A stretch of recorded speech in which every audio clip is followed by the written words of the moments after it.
అందరికీ రాముడుగానే తెలుసు, కృష్ణుడిగా తెలుసు. ఆయన రాజకీయంలో వచ్చాక రాముడుగా వెళ్తూ ఉంటే కృష్ణరాజు గారు అనేవారు, అన్నగారు అందరూ రాముడుగా వెళ్తూ ఉంటే వెనకాతల ఆంజనేయుడు మా చంద్రబాబు నాయుడు గారు ఆంజనేయుడు కాకుండా కిష్కిందను తయారు చేశారు. కిష్కింద అంటే మొత్తం తెలుగుదేశం నాయకులు, కార్యకర్తలు ఇక్కడ ఏ మూల చూసినా, అటు విజయనగరం మొదలుకొని అటు శ్రీకాకుళం నుంచి ఎక్కడ చూసినా కూడా తెలుగుదేశం కార్యకర్తలు. అంతటి గొప్ప వాళ్ళని తయారు చేసింది మా చంద్రబాబు నాయుడు గారు. అలాగే నేను ఒక మాట చెప్పి సెలవు తీసుకుంటున్నాను. నాకు చంద్రబాబు నాయుడు గారు అంటే చాలా అభిమానం. ఎందుకంటే ఆయనకి పర్యావరణ పరిరక్షణ అన్న ఎంతో దాని మీద ముందు చూపు.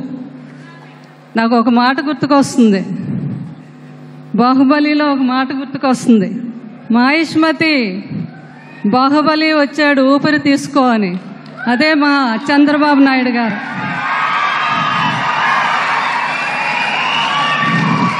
సో ఇక్కడ ఉన్న ప్రతి ఒక్కరికి నా ధన్యవాదములు. స్టేజ్ మీద ఉన్న పెద్దలకి, మా వెంకయ్య నాయుడు గారికి, అందరికీ కూడా నా హృదయపూర్వక ధన్యవాదం తెలుపుకుంటూ సెలవు తీసుకుంటున్నాను.